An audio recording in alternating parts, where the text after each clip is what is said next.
ಈ ಒಂದು ಪ್ರಕರಣದ ವಿಷಯ ಕೇವಲ ಆ ಪವಿತ್ರ ಗೌಡ ಅವರು ಕೂಡ ಆಪ್ತ ಸ್ನೇಹಿತೆ ಹೇಳಲಾಗ್ತಾ ಇದೆ. ಅದ್ರ ಬಗ್ಗೆ ನಾವು ವೈಯಕ್ತಿಕ ವಿಚಾರ ಅದೇನೇ ಇದ್ರು ಕೂಡ ಅವರಿಗೆ ಒಂದು ಮೆಸೇಜನ್ನು ಮಾಡಿದ್ರಲ್ಲ ಕಾರಣಕ್ಕಾಗಿ ಅವರನ್ನು ಕರೆದು ಅವರ ಗ್ಯಾಂಗ್ ಅವರನ್ನು ಕೊಲೆ ಮಾಡುತ್ತೆ ಅನ್ನೋದಾದರೆ ಸರ್, ಇಲ್ಲೂ ಕೂಡ ವಿಚಾರ ನಡೀತಾ ಇದೆ ಸರ್. ಈಗಾಗಲೇ ಮೇಲುಟಕ್ಕೆ ಕಂಡು ಬರ್ತಾ ಇದೆ ಸರ್.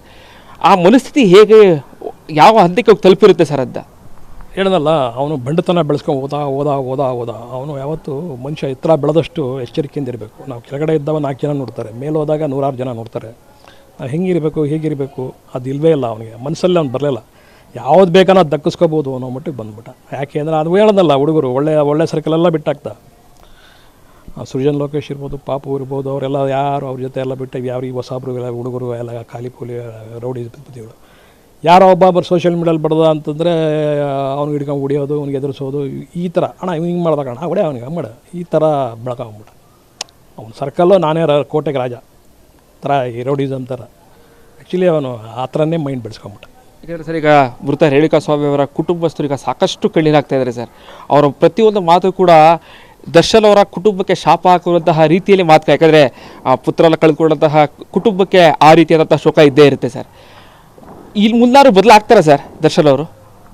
ಬದಲಾಗಲೇಬೇಕು. ಬದಲಾಗದೇ ಇದ್ದರೆ ಮನುಷ್ಯ ಅನಿಸಲ್ಲ. ಯಾಕೆಂದರೆ ತಾಯಿ ಮೀನಮ್ಮನಿಗೆ ಇವತ್ತು ಕೇಳಿಬೇಕಾದ್ರೆ ಆ ತಾಯಿ ಮಾತಾಡೋದು ಒಂದೇ, ರೇಣುಕಾ ಸ್ವಾಮಿ ತಾಯಿ ಮಾತಾಡೋದು ಒಂದೇ. ಯಾವ ತಾಯಿನೂ ತನ್ನ ಮಕ್ಕಳು ಚೆನ್ನಾಗಿರಲಿ, ಇನ್ನೊಂದು ಮಕ್ಕಳು ಬಿದ್ದೋಗಲಿ ಅಂತೇಳಿ ಪ್ರೀತಿ ಇರುತ್ತದೆ. ತಾಯಿ ಮಗ, ತಾಯಿ ನನ್ನ ಮಗ ಅಂತ. ಆಮೇಲೆ ಕಂಡವ್ರ ತಾಯಿಗೆ ಕಣ್ಣೀರು ಏನಿದೆ ಅಥವಾ ಇನ್ನೊಂದು ತಾಯಿ ಅರ್ಥ ಮಾಡ್ಕೊಳ್ಳುತ್ತೆ. ಮೀನಮ್ಮನ ಕೇಳಿದ್ರು, ಇವತ್ತು ಅವ್ರಿಗೆ ಹೋಗಿ ಕೇಳಿದ್ರು ಅದೇ ದುಃಖದಲ್ಲೇ ಅವರ ರೇಣುಕಾ ಸ್ವಾಮಿ ತಾಯಿ ಮಾತಾಡ್ತಾರೆ, ಅದೇ ದುಃಖದಲ್ಲಿ ಮಾತಾಡ್ತಾರೆ. ಅವ್ನು ಮಾಡಿದ ತಪ್ಪು ಅದೇ ಹೇಳ್ದಲ್ಲ, ವಿಕೃತ ಮನಸ್ಥಿತಿ. ಅವನು ಕುಡಿದು ಒಂದು ಮದ್ಯ ಮಾರಾಟಗಾರ ನನ್ನ ಸ್ನೇಹಿತ ಒಬ್ಬ ಇದ್ದ, ಬಾರೆಲ್ಲ ಇಟ್ಕೊಂಡಿದ್ದ. ಅವನು ಹೇಳ್ತಾ ಇದ್ದ, ಅವರು ಯಾವತ್ತೂ ಅವ್ನು ಕುಡಿತಾ ಇರಲಿಲ್ಲ. ಅವರೆಲ್ಲ ಇವರೆಲ್ಲ ಮದ್ಯ ಮಾರಾಟಗಾರರು ಯಾರು ಕುಡಿಯೋದಿಲ್ವಲ್ಲ ಯಾಕೆ ಅಂದೆ. ಅದಕ್ಕೆ ಅವನು ಹೇಳ್ತಿದ್ದ, ನಾವೇ ಕುಡಿತಾ ಕೂತ್ಕೊಂಡ್ರೆ ನಾವು ಇನ್ಯಾರು ಮಾರಾಟ ಕೂತ್ಕೊಳ್ಳೋಗತ್ತೆ ಅಂತ. ಒಂದು ಈ ಕುಡಿಯೋರು ನೋಡಿ ಅವ್ರಿಗೆ ಒಂಥರ ಅಸಹ್ಯ ಆಗ್ಬಿಟ್ಟಿತ್ತು ಏನೋ, ಹಾಗೆ ಅವ್ರು ಕುಡಿಯೋದು ಬಿಟ್ಟರು ಅನ್ನೋ ಗೊತ್ತಿಲ್ಲ.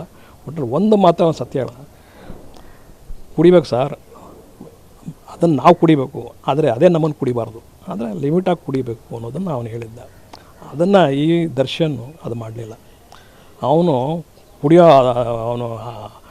ಮದ್ಯ ಸೇವನೆ ಮಾಡೋದು ಬದಲು ಮದ್ಯನೇ ಅವ್ನು ಕುಡಿಯೋ ಮಟ್ಟಿಗೆ ಆಗೋಯ್ತು. ಇವರು ಸಮಾಜಕ್ಕೆ ಉತ್ತಮವಾದಂಥ ಸಂದೇಶ ಎಲ್ಲ ಕೊಡಬೇಕಾದಂತಹ ನಟರು ಸರ್. ಇವರಿಂದ ಸಾವಿರಾರು ಜನ ಅಭಿಮಾನಿಗಳಿರ್ತಾರೆ, ಇವರೆಲ್ಲ ಫಾಲೋ ಮಾಡುವಂಥ ಸಾವಿರಾರು ಜನ ಇರ್ತಾರೆ ಸರ್. ಈ ರೀತಿಯಾಗಿ ಒಂದು ಮೆಸೇಜ್ ಕಳಿಸೋದಕ್ಕೆ ಅಂದರೆ ಕಾನೂನ ಕೈ ತೆಗೆದುಕೊಳ್ತಾರೆ ಅಂತಂದರೆ ಯಾವ ಮೆಸೇಜ್ಗಳು ಹೋಗುತ್ತೆ ಸರ್? ಈಗ ಹೋಗಿದೆ ಆಲ್ರೆಡಿ. ಅದೇ ಹೇಳೋದಲ್ಲ, ಅವನು ವಿಕೃತ ಮನಸ್ಥಿತಿ. ಅವನು ಕುಡಿದು ಒಂದು ದೊಡ್ಡ ಒಂದು ಗ್ಯಾಂಗ್ ಕಟ್ಕೊಂಡ್ಬಿಟ್ಟ. ಅವ್ನು ಸಮದೇ ಒಂದು ಸರ್ಕಲ್ಲು, ನಾನು ಬಿಟ್ಟರೆ ಯಾರಿಲ್ಲ, ನನ್ನ ಯಾರು ಏನು ಮಾಡ್ಕೊಳಕ್ಕಾಗಲ್ಲ. ಈ ಕೇಸಲ್ಲೂ ಅಷ್ಟೇ. ಅವನು ಕುಡ್ದಾಗ ರಾಕ್ಷಸ ಅಂತ ಎಲ್ಲ ಹೇಳ್ತಾರೆ. ಅವನಂತ ಕೋಪಿಷ್ಟ ಎಲ್ಲ ಹಿಡ್ಕೊಂಡು ಬಡ್ದಾಗ್ತಾನೆ ಅಂತ. ಅದು ಎಲ್ಲ ಇನ್ಸಿಡೆಂಟಲ್ಲೂ ಆಗಿದೆ. ಅವನಿಗೆ ಇವತ್ತು ಅವ್ರು ಲಿಸ್ಟ್ ಹಾಕಿದರೆ ಚಿತ್ರರಂಗ ಇರ್ಬೋದು, ಅವ್ನ ಸ್ನೇಹಿತರ ಸರ್ಕಲ್ ಇರ್ಬೋದು, ಆ ಲೆಕ್ಕ ಹಾಕ್ಬಿಟ್ರೆ ಅವರೆಲ್ಲರೂ ಏಟ್ ತಿಂದಿರೋದು ಅವ್ನು ಕುಡ್ದಾಗ್ತದೆ. ಅವನು ಕುಡ್ದಾಗ ಒಳ್ಳೆ ದೇವರೇ ಅವನು ಸರ್. ಅವರ ಫ್ಯಾನ್ಸ್ಗಳು ಕೂಡ ಇವತ್ತು ದರ್ಶನ್ ಮಾಡಿರೋದನ್ನ ಸಮರ್ಥಿಸ್ಕೊತಾ ಇದ್ದಾರೆ ಸರ್. ಅವರು ಶಿಕ್ಷೆ ಕೊಟ್ಟಿದ್ದಾರೆ ಮಾಡಿರೋ ತಪ್ಪಿಗೆ. ಯಾರೂ ಕೂಡ ದರ್ಶನ್ ಮಾಡಿದೆಲ್ಲ ತಪ್ಪು ಅಂತ ಹೇಳೋದಕ್ಕೆ ಸಾಧ್ಯನೇ ಇಲ್ಲ. ಅಂದರೆ ಆ ರೀತಿಯಾದಂಥ ಮಾತುಗಳು ಹೇಳ್ತಾ ಇದ್ದಾರೆ. ದರ್ಶನ್ ಫ್ಯಾನ್ಸ್ ಎಲ್ಲರೂ ಕೂಡ ಒಂದೇ ಹಾದಿಯಲ್ಲಿ ಹೋಗ್ತಾ ಇದ್ದಾರೆ. ಇದು ಸಮಾಜಕ್ಕೆ ಯಾವ ರೀತಿಯಾದಂಥ ಸಂದೇಶ ಕೊಡುತ್ತೆ ಸರ್? ಭಾಳ ದೊಡ್ಡ ತಪ್ಪು ಇದು. ಯಾವತ್ತೂ ನಾವು ಪ್ರಿಡಿಕ್ಟ್ ಮಾಡಬಾರ್ದು. ಈಗ ನಮ್ಮ ಅಪ್ಪ ಮಾಡಿದ್ದೆ ಸರಿ ಅಂತ ನಾನು ಹೇಳೋಕ್ಕಾಗಲ್ಲ. ನಾನು ತಪ್ಪು ಮಾಡಿದ್ರೆ ನನ್ನ ಮಗನಾಗಿ ನಾನು ಸಮರ್ಥಿಸ್ಕೊಳಕ್ಕಾಗಲ್ಲ. ಹಾಗೆ ಒಂದು ಅಭಿಮಾನಿಗಳಾಗಿ ಅವನ ಸ್ಟಾರ್ ಅವನು ತಪ್ಪು ಮಾಡೋದನ್ನು ಸಮರ್ಥಿಸ್ಕೊಳ್ಳೋದಿದೆಯಲ್ಲ, ಅದು ಅವನು ಅಷ್ಟರಷ್ಟೇ ವಿಕೃತ ಮನಸ್ಸು. ಯಾಕೆಂದರೆ ಅವ್ನು ಮಾಡಿದ್ದು ತಪ್ಪಿರ್ಬೋದು. ರೇಣುಕಾ ಸ್ವಾಮಿ ತಪ್ಪು ಮಾಡಿದ್ದವನು ಸರಿ ಅಂತ ನಾನು ಹೇಳಲ್ಲ.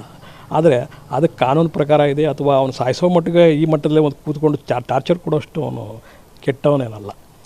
ಅಷ್ಟೊಂದು ಅವನ ಅಪರಾಧಿ ಅಲ್ಲ. ಇಂಥದ್ದು ಎಷ್ಟೋ ನಡೀತದೆ ಎಲ್ಲ. ಚಳ್ಳೆ ಹುಡುಗರು ಎದುರಿಸ್ಬಿಡ್ಬೋದು, ಒಂದು 4 ಬುದ್ಧಿ ಹೇಳ್ಬೋದಿತ್ತು, ಅಥವಾ ಒಂದು 4 ಏಟು ಹೊಡೆದು ಕಳಿಸ್ಬೋದಿತ್ತು. ಅಥವಾ ಪೊಲೀಸರಿಗೆ ಕೊಟ್ಟಿದ್ರೆ ಒಂದು ಚಾರ್ಜ್ ಶೀಟ್ ಹಾಕಿ ಅವನಿಗೊಂದು 4 ಬಿಟ್ಟು ಕಳಿಸೋ, ಅವನಿಗೆಲ್ಲ ಒಂದು ಒಳಗೆ ಕೂರಿಸ್ಬೋದಿತ್ತು. ಅವನು ಆಮೇಲೆ ಎಷ್ಟು ಬುದ್ಧಿ ಕಲಿತಿದ್ನ, ಅಣ್ಣ ಅಂತ ತಪ್ಪಾಯಿತು ಅಂತ ಹೇಳ್ತಿದ್ನ, ಸಾಕ್ತಾಗ್ತಿತ್ತ, ಈಗ ಇತ್ಯರ್ಥ ಮುಗಿತಿದ್ದ, ಇವನು ಪಾಡಿ ಇವನು ನೆಮ್ಮದಿಯಾಗಿರ್ಬೋದಿತ್ತ. ಈಗೇನಾಯ್ತು? ಈಗ ಅವ್ನು ಕೋಪಕ್ಕೆ ಹೋಗ್ಬಿಟ್ಟು ಅದು ಯಾವ ಸಣ್ಣ ಹುಡುಗ ಅವ್ನು ನೋಡೋದು ಪೇತ್ಲ ಇದ್ದಂಗಿದ್ದಾನೆ ಪಾಪ. ಅವ್ನಿಗೆ ಹೋಗಿ 13 ಜನ ಹಿಡ್ಕೊಂಡು ಹೊಡಿತಾರೆ ಅಂದರೆ ಎಲ್ಲಿ ಬದುಕ್ತಾನೆ ಅವನು? ಇವ್ನು 4 ಏಟು ಹೊಡೆದು ಸೋತಬಿಡ್ತಾನೆ ಅವನು.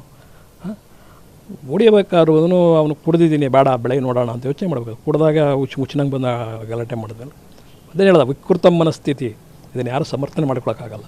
ಒಂದು ಸಾವನ್ನು ಸಂಭ್ರಮಿಸೋ ಕ್ಷಣಗಳಲ್ಲ ಯಾವುದೇ ಆಗಿರಲಿ, ಅವನೇ ಕೊಲೆ ಗಡಕ ಆಗಿರಲಿ, ಅವನೇ ಅಂಥವನೇ ಆಗಲಿ, ರೌಡಿಯಾಗಿ ಸತ್ತೋಗಿರಲಿ, ಸಾವಲ್ಲಿ ಸಂಭ್ರಮಿಸೋದಿದೆಯಲ್ಲ ಅದರಷ್ಟು ವಿಕೃತಿ ಯಾವುದಿಲ್ಲ. ಅದು ನಾನು ದರ್ಶನ್ ಹೇಳಿದೆ, ದರ್ಶನ್ ಅಭಿಮಾನಿಗಳು ಹೇಳ್ತೀನಿ. ಕೊನೆಯದಾಗಿ ಸರ್, ದರ್ಶನ್ ಮತ್ತು ದರ್ಶನ್ ಫ್ಯಾನ್ಸ್ಗೆ ಏನು ಹೇಳ್ತೀರಾ ಸರ್? ನಾನು ಎಲ್ಲರಿಗೂ ಹೇಳೋದು ಒಂದೇ ಮಾತು, ಇಂಥ ವಿಕೃತಿ ಮನಸ್ಥಿತಿ ಯಾರಿಗೂ ಹೋಗ್ಬೇಡಿ. ಯಾಕೆಂದರೆ ದರ್ಶನ್ ಫ್ಯಾನ್ಗಳು ಅಂದರೆ ಅವರು ಹುಡುಗರೆ, ಇನ್ನು ಯಂಗ್ಸ್ಟರ್ಸ್ ಇರ್ತಾರೆ. ಯಾವತ್ತೂ ಒಳ್ಳೆಯದು ನಮಗೆ ಒಂದು ಮಾದರಿಯಾಗಿರಬೇಕು, ಕೆಟ್ಟದ್ದು ಯಾವತ್ತೂ ಮಾದರಿ ಅಲ್ಲ. ಇವತ್ತು ರಾಜ್ಕುಮಾರ್ ಅಭಿಮಾನಿಗಳು ಅಂತಂದ್ರೆ ರಾಜ್ಕುಮಾರ್ ಒಳ್ಳೆತನ ನೋಡಿ ಅಭಿಮಾನಿಗಳಾಗಿರ್ತಾರೆ, ಕೆಟ್ಟತನ ನೋಡಿ ಯಾರು ಅಭಿಮಾನಿಗಳಾಗಲ್ಲ. ರಜನಿಕಾಂತ್ಗೆ ಅಷ್ಟೊಂದು ಜನ ಮಾಸ್ ರೇಡಿಯೋ ಬರ್ತಾರೆ ಅಂದರೆ ಅವ್ನು ಕಷ್ಟಪಟ್ಟು ಬೆಳೆದ ಅವನು ಒಳ್ಳೆತನ. ಅವನು ಯಾರೋ ಈ ಥರ ಬಡದಾಡ್ಕೊಂಡು ಇದು ಮಾಡ್ತಾನೆ ಅಂತ ಯಾರು ಅಭಿಮಾನಿಗಳಲ್ಲ. ಅದರಿಂದ ಸಮರ್ಥಿಸ್ಕೊಳ್ಳೋದಿಲ್ಲ. ಒಂದು ಅಭಿಮಾನಿಗಳು ಭಾಳ ಮನಸ್ಸಿಗೆ ನೋವಾಗಿದೆ, ಅಯ್ಯೋ ಹಿಂಗಾಗ್ಬಿಟ್ರಲ್ಲ ಅಂತ, ಅಂದರೆ ಅವರು ಅಷ್ಟು ಭ್ರಮೇಲಿರ್ತಾರೆ. ಅವರು ಹುಡುಗ ಮನಸ್ಥಿತಿ ಹೆಂಗೆ, ಅವನ ಫ್ಯಾಮಿಲಿ ಅವನ ಗುರು ಚೆನ್ನಾಗವನೇ, ನಮ್ಮ ಗುರು ಹಿಂಗಾಗ್ಬಿಟ್ನಲ್ಲ ಅನ್ನೋ ಮಟ್ಟಿಗೆ ಬಂದುಬಿಟ್ಟಿರ್ತಾರೆ. ಹೆಂಗಾರು ನಮ್ಮ ಗುರು ಚೆನ್ನಾಗಿರ್ಬೇಕು, ಅವನ ಇಚ್ಛೆ ಬರಬೇಕು, ಒಳ್ಳೇದಾಗಬೇಕು, ಅದು ಸಹಜವಾಗಿ ಎಲ್ಲ ಬಯಸ್ತಾರೆ. ಆ ಬಯಸೋ ದಾಟಿನಲ್ಲಿ ಅವನು ಮಾಡಿದ್ದೇ ಸರಿ ತಪ್ಪು, ಏನೋ ದುಡುಕು ಮಾಡಿದ್ದಾನೆ, ಅವನಿಗೊಂದು ಕಾನೂನು ಸಣ್ಣ ಕ್ಷಮೆ ಕೊಡಲಿ ಅನ್ನೋ ಮಟ್ಟಿಗೆ ಯೋಚನೆ ಮಾಡಬೇಕು ಹೊರತು ಮಾಡಿದ್ದೇ ಸರಿ ಅನ್ನೋ ಅಗ್ರೆಷನ್ ಇದೆಯಲ್ಲ, ಅಗ್ರೆಸಿವ್ ಆಗಿ ಮಾತಾಡಬಾರ್ದು. ಯಾಕೆಂದರೆ ಅವನು ಒಬ್ಬ ತಾಯಿ ಮಗ, ಅವನಿಗೆ ಪಾಪ ತಾಯಿಯ ಕಣ್ಣೀರಾಗ್ತಾಯಿದೆ, ಒಂದು ಸಣ್ಣ ತಪ್ಪು ಮಾಡಿದ್ದಾನೆ. ಆ ಸಣ್ಣ ತಪ್ಪಿಗೆ ಅಷ್ಟೊಂದು ದೊಡ್ಡ ಶಿಕ್ಷೆನ, ಸಾವನಂಥ ಒಂದು ದೊಡ್ಡ ಶಿಕ್ಷೆ ಯಾರು ಕೊಡ್ಬೇಕು, ಯಾವತ್ತೂ ಕೊಡಬಾರ್ದು. ಒಂದು ಬದುಕಿಸೋಕೆ ಯೋಗ್ಯತೆ ನಮಗಿಲ್ಲ ಅಂತ ಸಾಯಿಸೋಕೆ ಶಕ್ತಿ ನಮ್ಗೆ ಯಾವತ್ತೂ ನಮಗಿಲ್ಲ. ನಮ್ಗೆ ಒಳ್ಳೇದು ಮಾಡೋದು ಬರಬೇಕು, ಕೆಟ್ಟದ್ದು ಮಾಡಬಾರ್ದು. ಇದು ಈ ಮನಸ್ಥಿತಿ ಇವತ್ತು ನಮ್ಮ ದರ್ಶನಕ್ಕೆ ಬಂದಿದ್ದರೆ ಅವನೆಲ್ಲೋ ಹೋಗಿರ್ತಾನೆ. ಅವನೇನು ಕಷ್ಟದಲ್ಲಿ ಬೆಳೆದಿದ್ದ, ನಾಳೆಯಪ್ಪ 4 ಜನಕ್ಕೆ ನಾನು ಒಳ್ಳೇದು ಮಾಡಬೇಕು, ಎಷ್ಟು ಕಷ್ಟ ನೋಡಿದ್ದ ಅವನು. ಎಷ್ಟೋ ಜನಗಳಿದ್ದಾರೆ ನನ್ನ ಥರ, ಕೋಟ್ಯಾಂತರ ಜನ ಇದ್ದಾರೆ ಭಕ್ತರು, ಅವರು ಅಭಿಮಾನಿಗಳೇ ಅವ್ರವ್ರೇನು ಪಾಪ, ಅವರೇನು ಶ್ರೀಮಂತರವರೆಲ್ಲ ಪಾಪ, ಎಲ್ಲ 100 ರೂಪಾಯಿ ಒಟ್ಟಿಗಿಲ್ದವರು ಒಂದು 200 ರೂಪಾಯಿ ಕೊಟ್ಟು ಪಿಕ್ಚರ್ ನೋಡಿರ್ತಾರೆ ಅವರೆಲ್ಲ.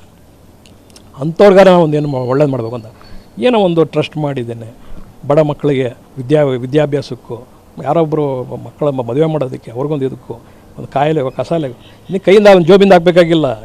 ಎಷ್ಟೋ ಜನ ಕೊಡೋದು ಟ್ರಸ್ಟ್ ಮಾಡಿದ್ದೀನಿ, ಈ ಥರ ಮಾಡ್ತಾಯಿದ್ದೀವಿ ಅಂದರೆ, ಒಳ್ಳೆ ಕೆಲಸ ಮಾಡ್ತೀವಿ ಅಂದರೆ ಯಾರು ಬೇಕಾದ್ರೂ ಲಕ್ಷಾಂತರ ಆಗ್ತಾರೆ, ಕೋಟ್ಯಾಂತರ ಬರ್ತಿತ್ತು. ಅದನ್ನು ಯಾರು ಬೇಕಾದ್ರೂ ಸಹಾಯ ಮಾಡಿಕೊಂಡು ಈ ಥರ ಒಳ್ಳೆ ಗುಣ ಮೂಡಿಸ್ಕೊಂಡು ಹೋಗಿದೆ, ಅವನೆಲ್ಲ ಹೋಗ್ತಿದ್ದ. ಆದರೆ ಈ ಥರ ಒಳ್ಳೆ ಸಲಹೆ ಕೊಡೋ ಅವ್ನು ಸತ್ತಾ ಇರಲಿಲ್ಲ.